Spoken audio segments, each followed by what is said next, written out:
Thanks for staying with us. This is Market Day Report. I'm Suzanne Alexander. Well, efforts are underway in Washington to advance domestic energy projects. The SPEED Act, it is set to be voted on in the House. It aims to reform the National Environmental Policy Act and in turn streamline the permitting process for energy infrastructure. Chair of the House Natural Resources Committee, Congressman Bruce Westerman, joins us now. A pleasure, Congressman. Thank you for being here for Champions of Rural America. Passed 25-18 back on November 20th. I want you to speak to how this will help rural America and really better assist U.S. farmers.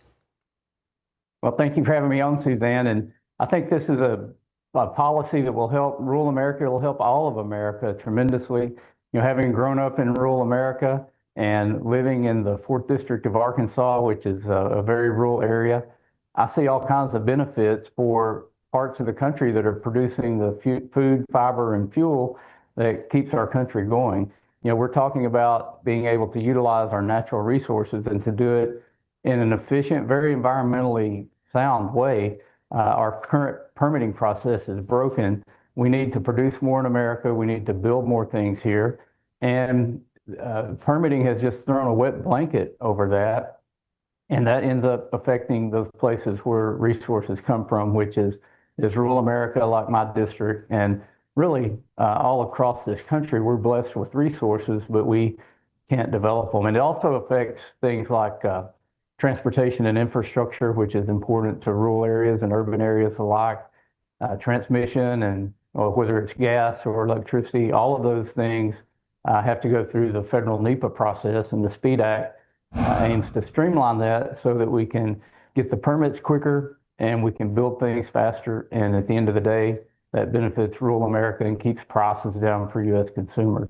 Well, Congressman, maybe you can speak to how you're working with the Trump administration to go ahead and get this done and how the SPEED Act is assisting in that.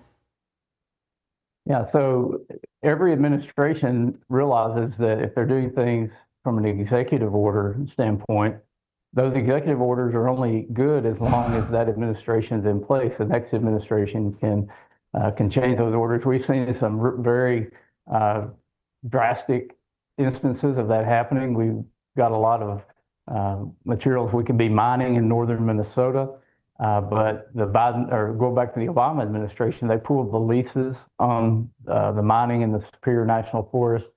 Trump administration put the leases back into effect. Biden administration pulled the leases. Now the Trump administration's put them back in effect. If you're an investor, that kind of uncertainty is not something you want to deal with.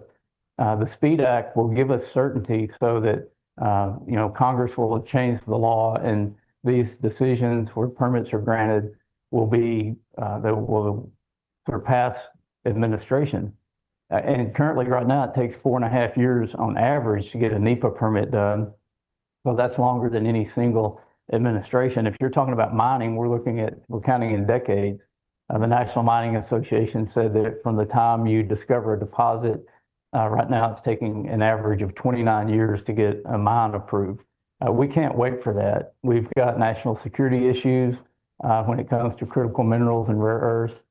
The good news is we've got them in an abundance here in America in rural areas, and these rural areas could be thriving economically at the same time providing national security benefits for the country. You mentioned the Permit Act. The EPA has updated what qualifies as WOTUS for dredge and fill permits under the Clean Water Act. In addition, the Permit Act will make changes to permitting under the Clean Water Act. So maybe you can speak to the benefits of this for our farmers who are watching, and I'm sure they know firsthand about those benefits. Yeah, the WOTUS rule, which everybody's familiar with, has greatly affected rural America.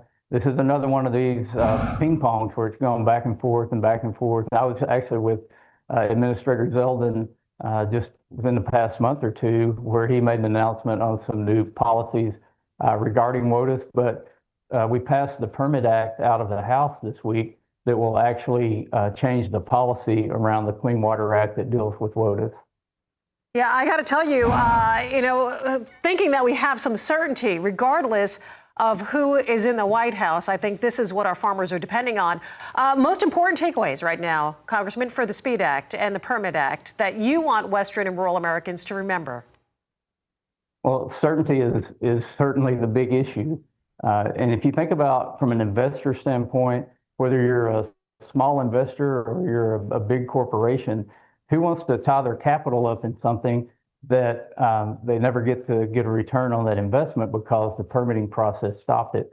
Another big issue with the current NEPA permitting process is that even after you go the 4 or 5 years or sometimes 10 or 20 years to get your permit, it starts the time clock on a 6-year window where somebody can sue your project in an Article 3 court and get an injunction from a judge that shuts your whole project down. So we've seen instances. There's a big mine out in Arizona.